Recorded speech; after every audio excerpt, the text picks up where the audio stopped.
delante de tu presencia. Venimos delante de tu presencia, Señor, dándote las gracias por tu Hijo Jesús en nuestras vidas. Gracias por este ratito que nos das para compartir tu palabra, Señor, y oro para que oídos sean abiertos, Señor, nuestro espíritu esté sensible, nuestro corazón sea, como dice la parábola del sembrador, un terreno fértil para escuchar tu palabra, Señor. Y yo te doy gracias por este grupo de personas, más que un lazo sanguíneo en algunas relaciones, lo que nos une es tu Hijo Jesús y lo que nos une es el amor que tú has puesto en nosotros, Señor, y no hay frontera. Esta reunión es testigo de que no hay frontera, no hay dificultad, se vaya o venga la luz, papi, podemos estar convencidos de que tu amor nunca nos va a dejar y abandonar, Señor, y de que estemos donde estemos, reflejamos la luz de Cristo, Señor. Y hoy queremos entregar nuestros corazones a ti, Señor, que sea tu palabra quien nos cambie, que sea tu palabra, Señor, y tu Espíritu Santo actuando en nuestros corazones. Dice tu palabra que sea viva y eficaz en nuestras vidas, partiendo tuétanos, coyunturas que hemos tenido durante años, Señor, y discerniendo las intenciones y los pensamientos de nuestro corazón, papi. Queremos entregar todo a ti, papá, porque a quién más iremos si solo tú tienes palabras de vida eterna? Y gracias por este tiempo, gracias, Señor, te lo ponemos en tus manos en el nombre de Jesús. Amén. Bueno, iglesia, sé que muchos de aquí me conocen. Obviamente, tío Jorge, tía Ana, bueno, y los demás familia que se une, me han conocido durante muchos años. Muchos me conocen como esta fotito de aquí arriba, ¿verdad? Un Jorge, un Georgie, un Jorgito, ¿verdad? Pues que siempre estuvo ahí, de cierta forma, ¿verdad? Pues creciendo, ¿verdad? Ajustándome tal vez a un mundo y bueno, también para los que no me conocen, ¿verdad? Quiero formalmente presentarme. Mi nombre es Jorge Garita. Soy el menor de tres hermanos, hijo de, bueno, ya lo vieron, mi mamá Leticia, ¿verdad? Y realmente la primera vez que me uní al grupo, una de las cosas que más me llamaron la atención es qué lindo pertenecer a una familia que es temerosa de Dios, de generación en generación, ¿verdad? Se ha venido, Dios es un Dios de generaciones y puedo ver cómo mi tía Ana, mi tío Jorge fueron una influencia tan grande, ¿verdad? Llevo el nombre de Jorge por mi tío Jorge, entonces desde ahí, ¿verdad? Es una influencia tan grande y una de las cosas que más me gusta de mi nombre es que significa labrador o el que labra la tierra, ¿verdad? Entonces, por mucho tiempo yo pensé que tenía que ser agricultor, que tenía que ser ingeniero agrónomo, pero en realidad Dios me reveló hace unos meses que Él quería que yo labrara la tierra, el corazón de las personas para que la semilla fuera plantada y germinara. Entonces, fue tan lindo sentir como que mi nombre tiene un propósito espiritual, un propósito eterno, ¿verdad?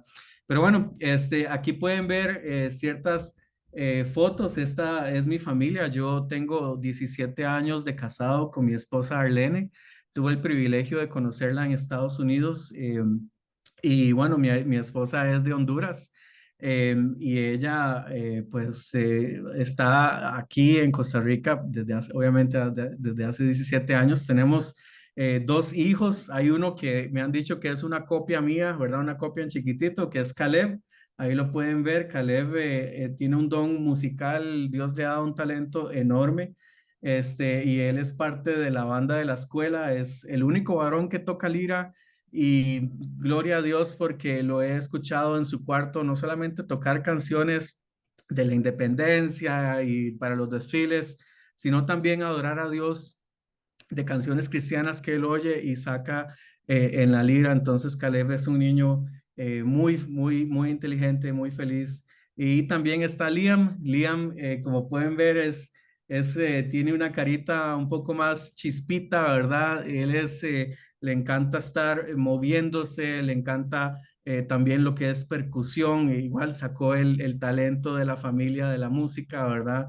Y es como el que más canitas me ha sacado, diría yo, ¿verdad? Un poquitillo, porque sí es un niño bastante activo y gloria a Dios por eso, pero ambos tienen un corazón para Dios y yo doy gracias a Dios por eso también. Y bueno, quería mostrarles ahí unas cuantas fotos, pero también quería contarles un poquitito de mi historia, de cómo llegué a Cristo. No estoy seguro si toda mi familia realmente sabe esto, bueno, pero yo a mis 13, 14 años, ¿verdad? Tuve la enorme bendición de tener un encuentro con Dios en mi cuarto después de regresar del colegio y yo entregué mi corazón a Dios. Esa fue como la primera vez, ya había ido a campamentos, ya mi familia, bueno, y yo íbamos a la iglesia, pero esa vez fue la primera vez que entendí, ¿verdad? Realmente el amor eh, o por lo menos traté de dimensionar o fui convencido de que Dios me amaba y que Él había enviado a su Hijo a morir en la cruz por mis pecados para hacerme limpio y yo nunca he logrado realmente entender este amor y más bien lo acepto y lo vivo y he visto su mano y he visto su misericordia hasta el día de hoy. Sin embargo, durante muchos años, después de esos 13, 14 años, dependí de muchas personas para que me dieran de comer espiritualmente. Yo escuchaba de Dios, iba a la iglesia, de hecho, yo sabía que Dios estaba ahí en mi vida, pero no conocía realmente quién era Dios, sus atributos, su bondad, su justicia, su misericordia, su santidad. Sabía que era un Dios que debía temer en el sentido de respetar, pero sin embargo mi vida eh, no reflejaba toda esta santidad, toda esta justicia y bondad, eh, y había muy poco fruto del Espíritu en mi vida. Como creyente no estaba eh, tampoco no sabía que tenía que reflejar una vida de obediencia, de oración, e inclusive sé que sabía que tenía que leer la palabra, pero yo me conformaba con ir los domingos.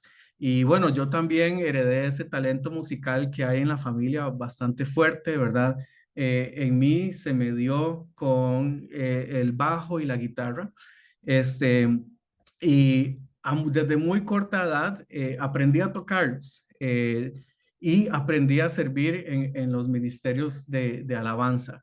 De hecho, entonces para mí lo que es el bajo y la música se convirtieron en un Dios que yo adoraba, en un Dios que yo invertía tiempo, sí le dedicaba tiempo a estudiar bajo, a estudiar guitarra y no encontraba forma de tener comunión con Dios si no era a través de una guitarra o un bajo, ¿verdad? Esa era la forma en que yo creía que estaba sirviendo y que estaba cumpliendo con mi deber como cristiano, ¿verdad? Sin embargo, durante la semana no alimentaba mi espíritu con la palabra eh, y solamente realmente los domingos que iba a la iglesia y tocaba era cuando ponía atención a lo que el pastor decía, ¿verdad? Y eso era cuando ponía atención, ¿verdad? Y sin embargo, con esto me bastaba. Yo confiaba que estaba bien con Dios eh, y vivía una vida en el que yo aprovechaba la semana para hacer lo que yo quería, para vivir mi vida y decía, bueno, el domingo antes de subirme a tocar, simplemente pido perdón a Dios y yo sé que Él me va a perdonar, ¿verdad? Y pedía perdón a Dios por mis pecados 5 minutos antes de iniciar la alabanza y agarraba el instrumento y adoraba a un Dios que no conocía. Eh, Realmente mi vida por muchos años estuvo dominada por mis propios deseos y en mi ignorancia yo priorizaba mucho las cosas de este mundo más que a Dios.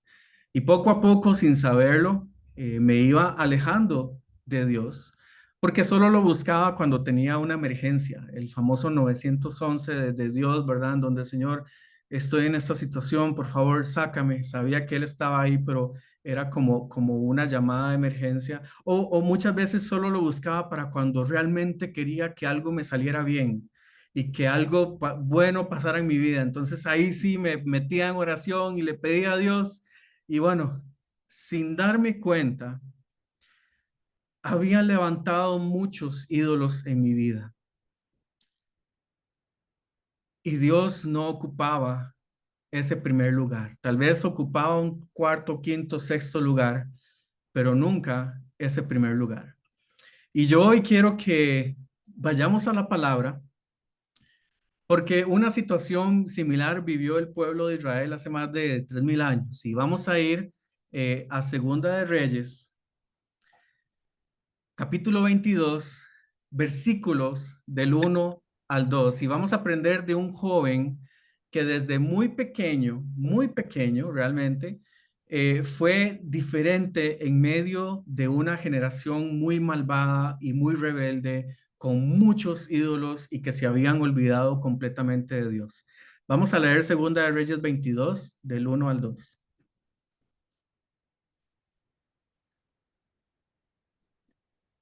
Bueno, yo tengo Segunda de Reyes 23 del 1 al 3 y Segunda de Reyes 22, 13, pero le voy a leer Soy del... yo, Ah, yo la tengo. ok, está bien.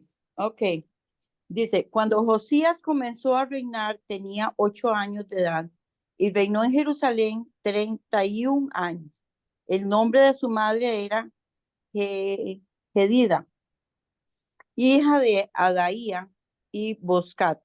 Hizo lo correcto ante los ojos de Jehová y anduvo en todo el camino de David, su padre, sin apartarse a derecha ni a la izquierda. Muy bien, muchas gracias, mamita. Entonces vemos que la Biblia nos introduce a un personaje un poco peculiar. Habla de que Josías tenía apenas 8 años de edad cuando subió al trono y empezó a reinar toda una nación de Jerusalén, ¿verdad? Y reinó por unos 32 años. Y yo me pongo a pensar en mi hijo Liam, ya lo veíamos antes, ¿verdad? Este niño de él, el que está aquí a la derecha. Y yo digo, ¿cómo un niño pueda tener ese anhelo tan temprano de hacer lo que es agradable ante los ojos de Dios? Y la Biblia nos da una referencia, ¿verdad? De que su antepasado David, que David obviamente era rey también, él seguía el ejemplo de David y dice que no se apartaba de lo que era correcto. Y usualmente nos encontramos educando a nuestros hijos a enseñarles a hacer lo bueno, porque desde que nacemos tendemos a hacer lo que es malo delante de Dios. ¿Cierto? Le enseñamos a no mentir, le enseñamos a no pegar, a no pelear, a no ser egoísta, ¿verdad? Y a enseñarle que es necesario la obediencia, que papá y mamá se agraden cuando él es obediente, etcétera, etcétera. Y vemos a un niño muy diferente. Y yo quiero que tal vez pensemos en wow, qué papás más increíbles tuvo, ¿verdad? Seguro tuvo un papá sumamente correcto delante de Dios, inclusive abuelos que lo instruyeron, pero esta no es la realidad de Josías en este momento. Por imaginable que parezca, el papá de Josías, que se llamaba Amón, y el abuelo de Josías, que se llamaba Manasés, fueron personas pero con muy grande, muy malas. Porque, bueno, mejor vamos a la palabra, mejor vamos a ver qué dice Segunda de Reyes 21, del 1 al 7. Y es bastante larguito el texto, pero vamos a escuchar a lo que dice la Biblia de Manasés, el abuelo de Josías. Dice, 12 años tenía Manasés cuando comenzó a reinar y reinó en Jerusalén 55 años. El nombre de su madre.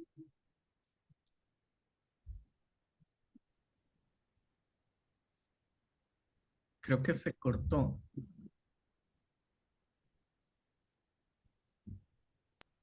Ya. Empieza. Explain. Ok. Sí, empiece. Empieza. Okay. 12 años tenía Manasés cuando comenzó a reinar y reinó en Jerusalén 55 años. El nombre de su madre era Epsiba, pero hizo lo malo ante los ojos de Jehová, imitando las abominaciones de las naciones de que Jehová había expulsado de delante de los hijos de Israel. Reedificó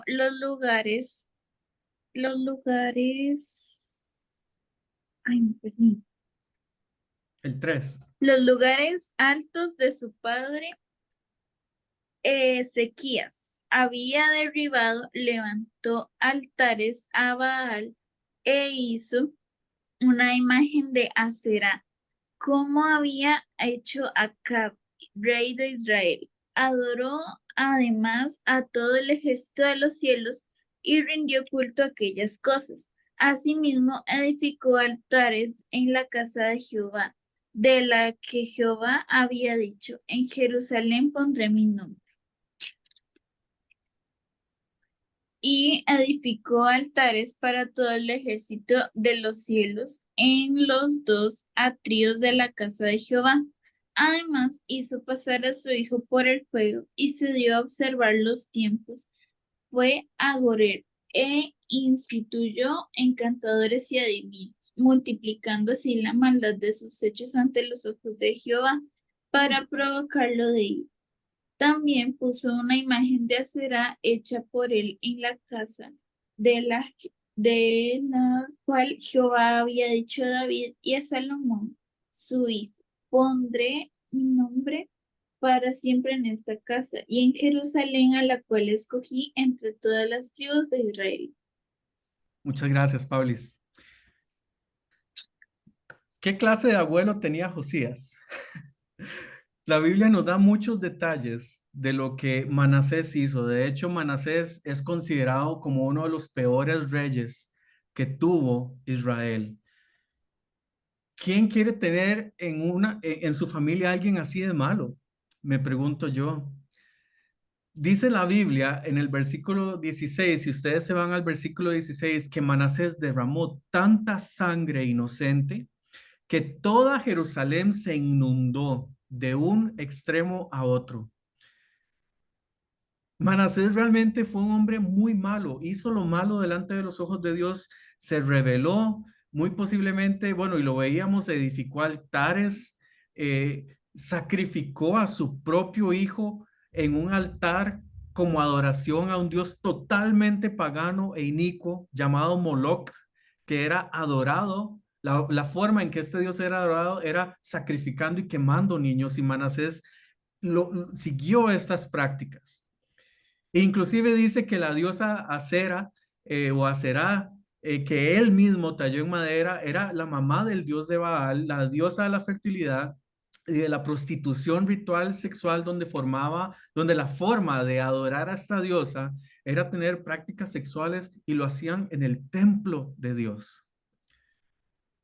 Y no solamente se queda ahí, sino que el papá de Josías también siguió estas prácticas.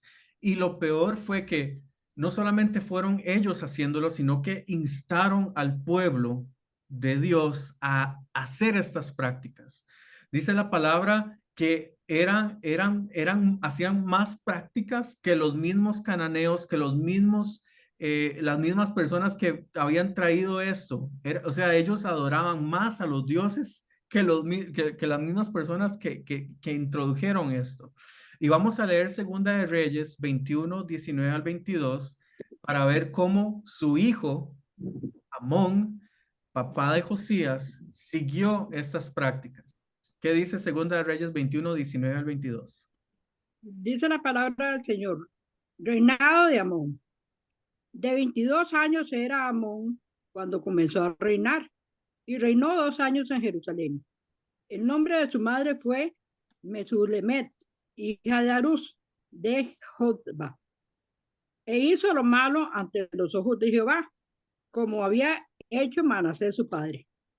Y anduvo en todos los caminos en que su padre anduvo, y sirvió a los ídolos a los cuales había servido su padre, y los adoró. Y dejó Jehová el Dios de sus padres, y no anduvo en el camino de Jehová. Muchas gracias, tía. Okay, hasta ahí, ¿verdad? Hasta ahí, sí, correcto. Okay. Podemos ver una copia exacta de Manasés a Amón. Y yo me pregunto, ¿por qué había tanta maldad en este tiempo? Si ya Dios había dado una ley, ¿dónde estaba Dios en medio de todo esto? Y lo que haciendo el estudio, se estima que las escrituras y que la ley había estado perdida durante casi 100 años a causa de los reyes que despreciaron profundamente a Dios. Y la palabra de Dios no había sido leída ni obedecida por toda una generación. Había sido descuidada, olvidada, perdida, y este era el resultado de olvidar la ley y dar rienda suelta al pecado. Muy posiblemente Manasés o Amón se encargaron de destruir la palabra de Dios, los pergaminos, la ley, las copias, porque antes no era como que ahora que está la imprenta, ¿verdad? Y se puede sacar muchas copias, inclusive tenemos digital, ahí eran los papiros, ¿verdad? Y todo esto en su rebeldía muy posiblemente lo habían quemado, destruido. El tema es que no estaba presente la ley de Dios, mas Dios sí estaba presente viendo toda la maldad de su pueblo. Ahora vamos a retomar nuevamente al pequeño rey Josías. Y ya con este contexto, ver que un niño de 8 años se levanta en medio de un pueblo malo, de un pueblo que tenía tendencias malas, practicaba el pecado, alejado de Dios. Ya ahora vamos a ver a un Josías un poco más grande. Vamos a ir, de hecho, no lo vamos a leer, pero Segunda de Reyes 22, del 3 al 7, nos cuenta que Josías tenía ya unos 26 años de edad. Ya no era el niño de 8 años, estaba en el año número 18 de su reinado y ya tenía unos 26 años de edad. Y él, como tenía este anhelo por las cosas de Dios, por hacer lo correcto, por no desviarse a izquierda o a derecha, se da la tarea de restaurar el templo del Señor. Y los versículos del 3 al 7, de hecho, Josías instruye a Safán, secretario de la corte, para que envíe el dinero recaudado por la gente al sumo sacerdote Hilcías, para pagarle a los trabajadores que estaban trabajando en la restauración del templo y para que ellos compraran los materiales que necesitaban para la reconstrucción del templo de Dios. Ahora, vamos a leer el versículo número 8 de Segunda de Reyes 22 y vamos a ver qué es lo que pasa mientras ellos reconstruían el templo. Ok, el sumo sacerdote Hilcías le dijo a Safán, secretario de la corte, he encontrado el libro de la ley en el templo del Señor. Entonces, Hilcías le dio el rollo a Safán y él lo leyó. El libro de la ley, la palabra de Dios, y gracias Susi, había sido encontrado en el mismo lugar que se había perdido, en el templo.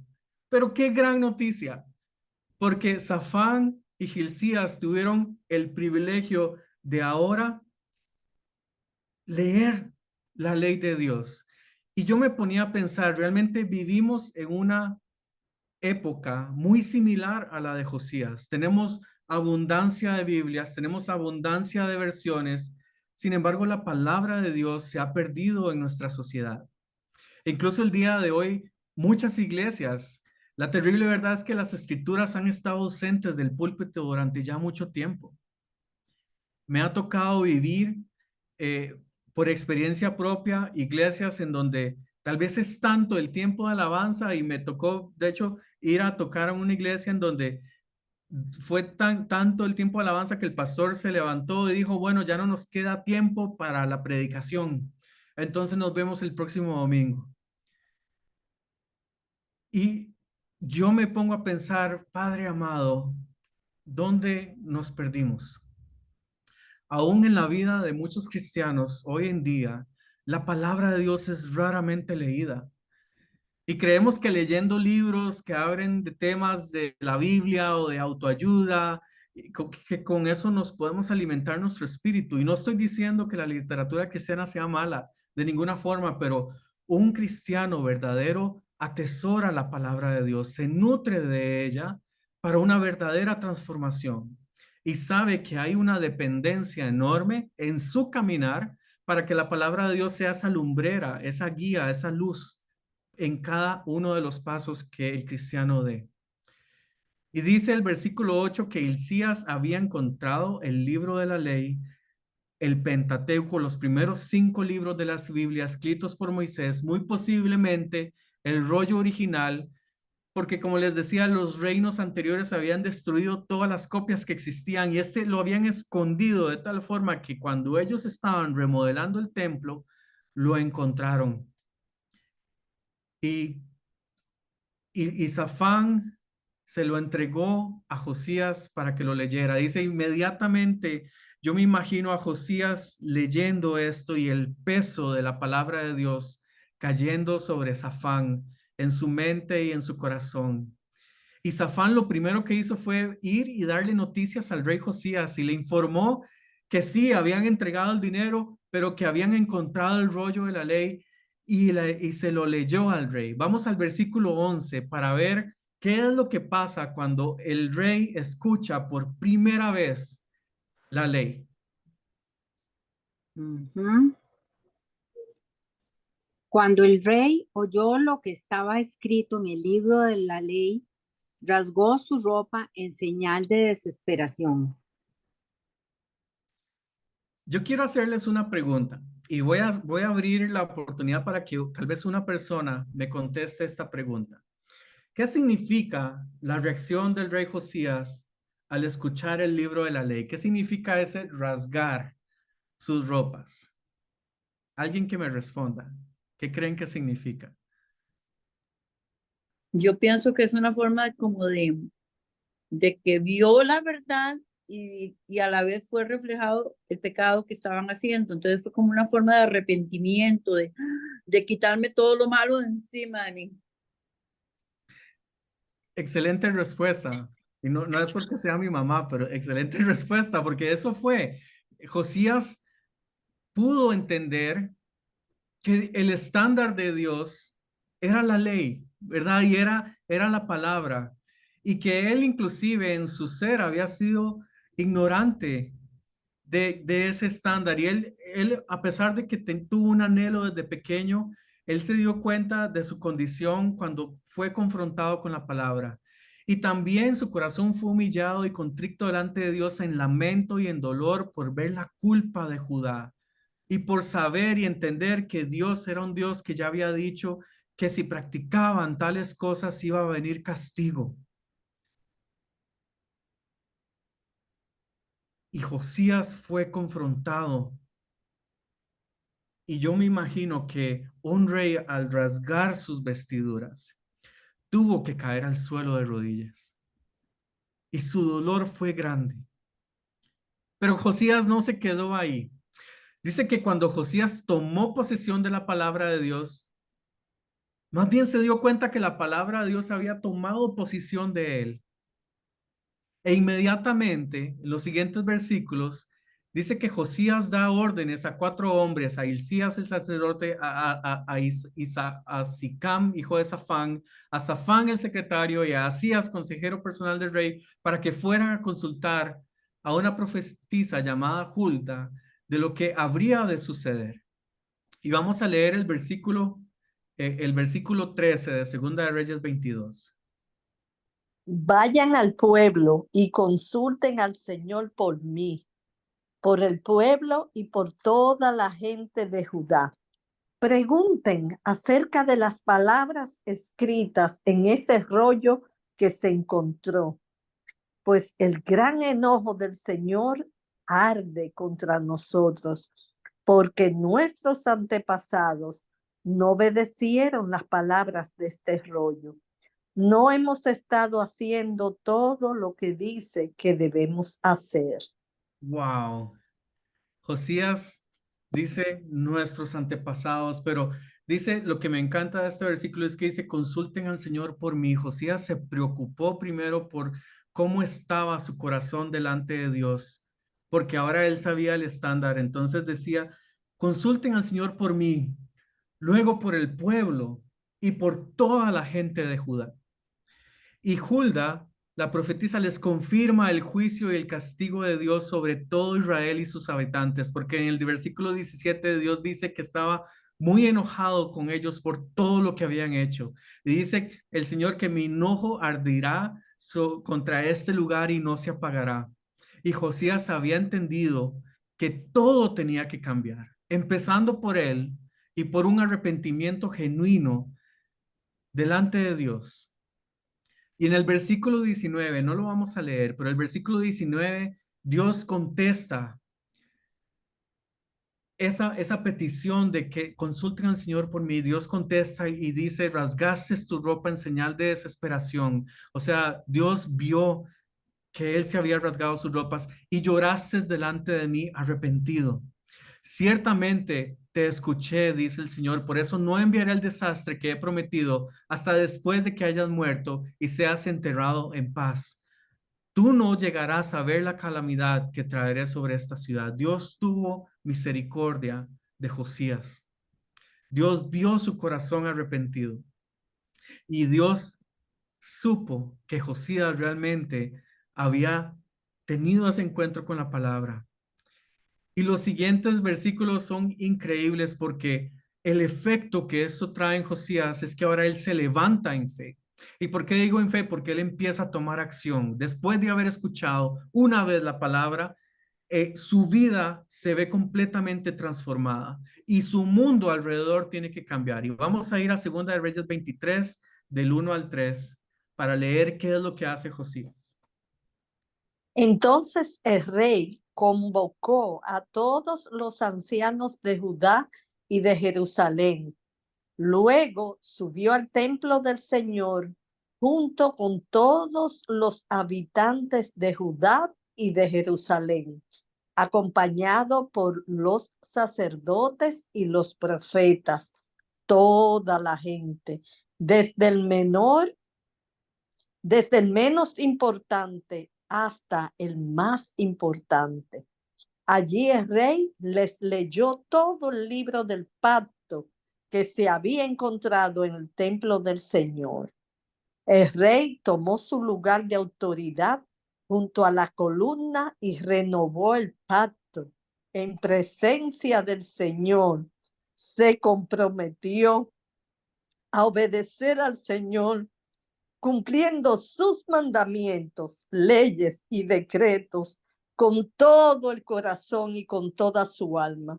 De esa manera confirmó todas las condiciones del pacto que estaba escritas en el rollo, y toda la gente se comprometió con el pacto.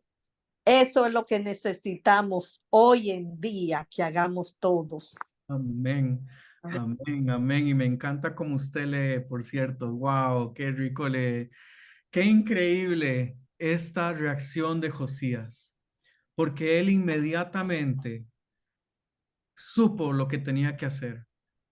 Cuando la palabra de Dios entró a su corazón, lo transformó.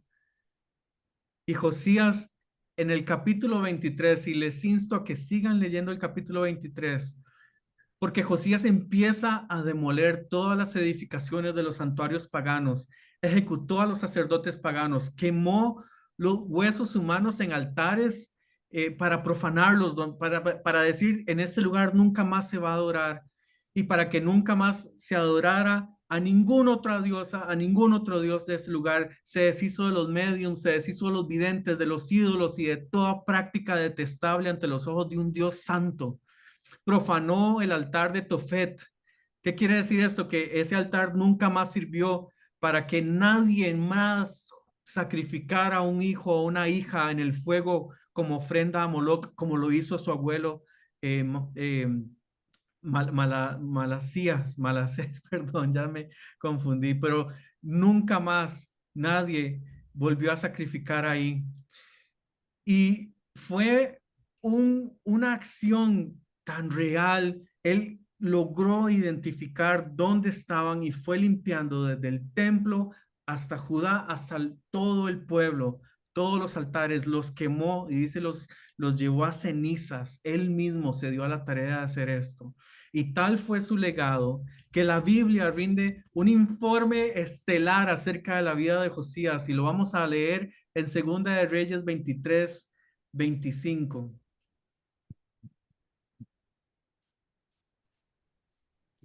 Nunca antes hubo un rey como Josías, que se volviera al Señor con todo su corazón, con toda su alma y con todas sus fuerzas, obedeciendo todas las leyes de Moisés. Desde entonces, nunca más hubo un rey como él.